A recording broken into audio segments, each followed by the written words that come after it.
కృష్ణా నదిపై ఉన్న ప్రాజెక్టులు కేఆర్ఎంబీ పరిధిలోకి వెళ్లడంతో అధికారులు స్పీడ్ పెంచారు. డ్యామ్ సేఫ్టీ అథారిటీ నిపుణుల బృందం రేపటి నుంచి 3 రోజుల పాటు పరిశీలించనుంది. డ్యాంలో భద్రత, నీటి నిల్వలు, నీటి వినియోగంపై ఆరా తీయనున్నారు. పలు కీలక విషయాలపై అధికారులతో సమీక్ష నిర్వహించనున్నారు. జాతీయ డ్యామ్ సేఫ్టీ నిపుణుల సభ్యులు వివేక్ త్రిపాఠి, సాంకేతిక సభ్యుడు రాకేష్ కశ్యప్ బృందం శ్రీశైల జలాశయాన్ని సందర్శించనున్నారు.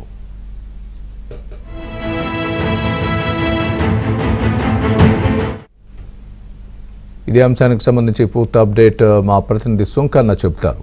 సుంకన్న, స్వామి, గత నెలలో కేంద్ర జలశక్తి శాఖ కార్యదర్శి నేతృత్వంలో తెలంగాణ ఏపీ సమావేశం తీసుకున్న నిర్ణయాలు అమల్లో భాగంగా శ్రీశైలం డ్యామ్ ను జాతీయ డ్యామ్ సేఫ్టీ నిపుణులు, అదేవిధంగా కేఆర్ఎంబీ నిపుణులు కూడా పరిశీలించనున్నారు. రేపటి నుంచి 3 రోజుల పాటు ఈ శ్రీశైలం డ్యామ్ ను సందర్శించి అక్కడ ఏదైతే భద్రతా పరంగా, అదేవిధంగా నీటి నిల్వలు, నీటి వినియోగం పైన కూడా పూర్తి స్థాయిలో పరిశీలన తర్వాత అధికారులతో కూడా సమావేశమై సమీక్ష సమావేశం నిర్వహించనున్నారు. ముందుగా డ్యామ్ సేఫ్టీకి సంబంధించినటువంటి అంశాలన్నిటిని కూడా క్షుణ్ణంగా పరిశీలిస్తారు.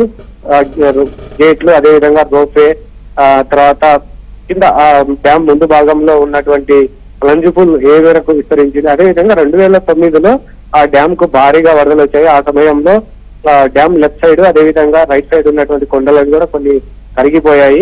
ఆ తర్వాత ప్రతి ఏడాది కూడా వాటర్ ఏదైతే ఫ్లడ్ వచ్చినప్పుడు, ఫ్లడ్ టైంలో డ్యామ్ వాటర్ రిలీజ్ చేసినప్పుడు డ్యామ్ నుంచి దిగువన సాగర్కు వెళ్తున్న క్రమంలో లెఫ్ట్ సైడ్, రైట్ సైడ్ ఇంకా ఏమైనా కోతకు గురయ్యాయా, ప్రతి ఏడాది కూడా వాటర్ రిలీజ్ చేసినప్పుడు ఈ ప్లంజ్ పూల్ కూడా చాలా ఇంతకు ముందే నిపుణుల కమిటీ కూడా హెచ్చరించింది ప్లంజ్ పూల్ ఎంబడే దాన్ని పూర్తి చేయాలని. ఈ క్రమంలో ఆ ప్లంజ్ పూల్ ఇంకా ఏమన్నా ఏ మేరకు విస్తరించి అనే అంశాలపైన కూడా క్షుణ్ణంగా ఏదైతే ఆ పరిశీలన చేసిన తర్వాత అధికారులతో సమీక్ష సమావేశమై అధికారుల సలహాలు, సూచనలు కూడా కొంత వాళ్ళు తీసుకున్న తర్వాత ఒక రిపోర్ట్ ను కూడా తయారు చేయబోతున్నారు. వీరితో పాటు కేఆర్ఎంబీ నిపుణుల బృందం కూడా ఒకటి వీరితో పాటు కూడా డ్యామ్ ను కూడా సందర్శించమన్నారు. వీళ్ళు ముఖ్యంగా నీటి వాటాల పైన తెలంగాణ ఈ ఏడాది డ్యామ్ కు ఏ మేరకు వాటర్ వచ్చింది, అందులో తెలంగాణ ఏ మేరకు కరెంటు ఉత్పత్తి కోసం వాడుతుంది, అదేవిధంగా తాగునీటి అవసరాలకు ఏ మేరకు వాడుతుంది, అదేవిధంగా రాయలసీమ ఏపీకి సంబంధించినటువంటి విద్యుత్ ఉత్పత్తి కూడా ఏ మేరకు జరిగింది, ఏపీ ప్రభుత్వం ఏ మేరకు కూడా తాగునీటికి కూడా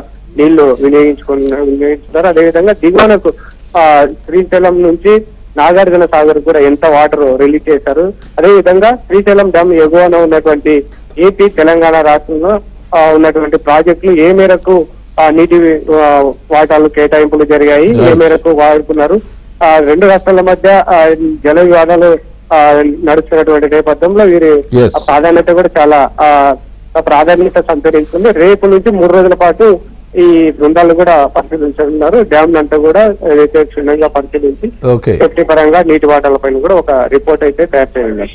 okay, thanks for the update Sunkanna.